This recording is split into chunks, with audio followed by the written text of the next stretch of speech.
here we are, another day, another video in the van. This is probably going to happen a little bit more often than before because, well, I'm getting ready to leave the whole housed environment again. It's really interesting. I am kind of out there this time a little bit. I feel like if things were a little bit different, I would probably actually just take off with a backpack and maybe a tent and maybe not a tent. But fortunately, I have people involved in my life that will keep me from going too far out there. Maybe. I'm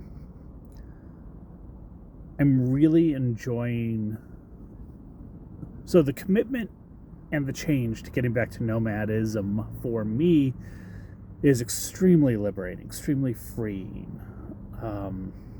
It's... There's always this thing with nomadism about security and capability and safety and just all that stuff.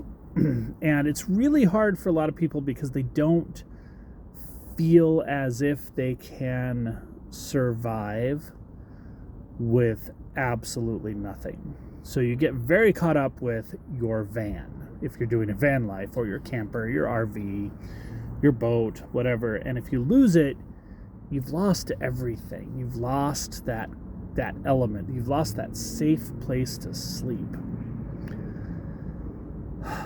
and store your stuff. And it's not very common for people to be able to take their nomadism to the bushcraft level, to the level where you're like, I have a flow of ingredients in my life. I've got a pocket knife, I've got some jeans, everything else is just going to work itself out, And there's an element to that is a flow, a trust, it's not, people think God will provide is what I'm saying, and it's kind of yes, but kind of no. Like, not the way most people perceive that.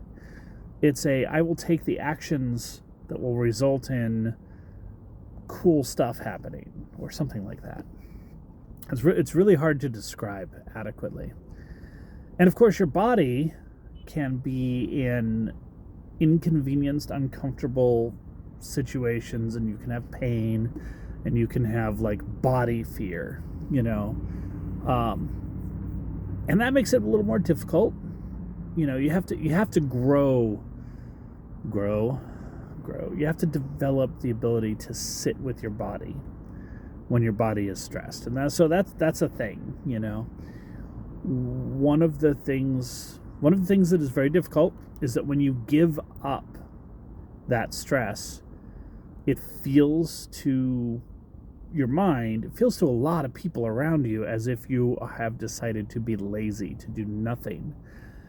And it's not really the case. It's more like you're willing to wait for circumstances to mature. You're willing to take actions that are truly in alignment with yourself and not others. And that's just very different. That's a very different concept, a very different thing. And you're not trained to accept the idea that, the blanket that you wrapped yourself in last night is disposable. Or not disposable, but something that you may not keep, something that you may have to dispense with for some reason. We're in the modern world. If you have a bedroll and a bindle, like a bindle stiff, what people call hobos now were a class of bindle stiff. You've got a pole and you got a bundle on it. Okay, it's your bindle. And that can just get taken away from you. Someone can just rob you, or the cops can decide that they don't like the fact that you don't have a house, and they will just leave your shit on the ground and take you away. Happens all the time. It's the basic method by which police redline people with alternative lifestyles. Now, There's plenty of people who have drug problems. There's plenty of people who don't choose to be on the streets. There's plenty of people who are not religious pilgrims or whatever, but there are plenty of people who are. And it's one of the things that you have to deal with. It's part of pilgrimage all the way back is, what do you do with the highwayman? What do you do with the trafficker? What do you do with the cop who doesn't like your religion? And there's a trust and an action there, and you will walk a strangely blessed path. I sound like one of those people, but it's true. You'll walk a strangely blessed path if you are true to yourself. Now, it might be that your fate is to fall off the cliff and die. It happens. Everyone's going to die at some point. You may be one of the people who goes off into the Alpine mountains and gets frozen for 10,000 years in a freak snowstorm. And then they discover you and, woo, look at you, all of the stuff you have. All sorts of things can happen. I'm not trying to say that the outcome is going to be what you have decided you want it to be. If you do this, what I'm saying is the outcome will be what it needs to be. It'll be perfect in the moment. And you kind of have to give yourself over to that. It's not laziness. It's not inaction. It's not even not doing something. It's a different kind of action. And it can be very active. You can do a ton of stuff. Be very busy. Work 60 hours in a week for some farmer on the Appalachian Trail, and then off you go. There's stuff. But bringing it back around, the point here is to be free from the fear and insecurity of, you might lose your van, you might lose your house, you might lose your boat, you might lose your camper, your tent could get destroyed in a storm. Okay, deal with it. Just deal with it, move on, do something different, build a shelter, get a new van. If you trust, then things will happen. I don't know how to describe it any other way. I really just am at a loss for words because I know what counter arguments I get. I know what people say. I can't do this because. You can do it anytime you want.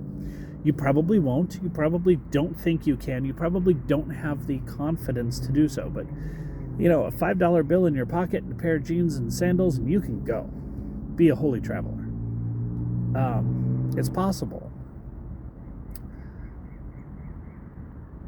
You just have to change your reality, your perceptions, your emotions, your ideas of desire. You control all of that.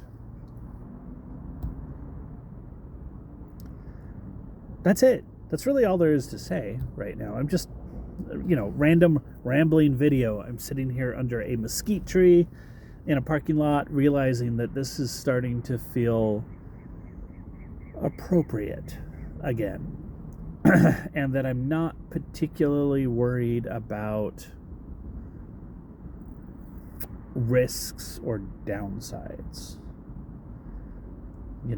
One of the things about that, and this is just as kind of a side note, is that choosing your environment will really help. If you choose to lock yourself into a negative urban environment, there are positive urban environments, but if you choose to lock yourself into a negative urban environment, things can go downhill pretty quick. If you choose to lock yourself into freedom, lock yourself into unlocking, the ability to go sleep by the creek is totally different than trying to sleep on the sidewalk. It's different. And there is a ton of space. You just have to be willing to leave some of the more odd lifelines. look at things that might be blocking you or stopping you if you're in a situation where you're a nomad. For most of you, the closest this comes to impacting your reality is the idea that you might want to let go of the idea that this is the house you will live in until you die, that this is the ancestral land that you are creating, that this is the one car. Don't get attached to your car. If you do van life, don't do a permanent build. Do a zip tie build, okay? Just build whatever is going to fit in there to lead a simple life, and zip tie it so that you can cut 4 zip ties, pull the whole works out, and have your car worked on. Or get another car, because sometimes you don't want to work on it. If the transmission goes out in a Dodge Grand Caravan, junk it. Go get another one for $2,000. Good. What's the point? Nothing wrong if you want to do the repair and you've got a feeling that it's a good thing to do that. But don't get an attachment, a sense of security to the vehicle, the house, the idea that your great grandkids who you don't know are going to live in this house, because man, you're putting a lot on a lot of people, and you're putting your happiness on other people doing what you want, and that's just not a way to live. It's not. So yeah, that's it. Freedom. We're getting much more relaxed now. Stay sideways.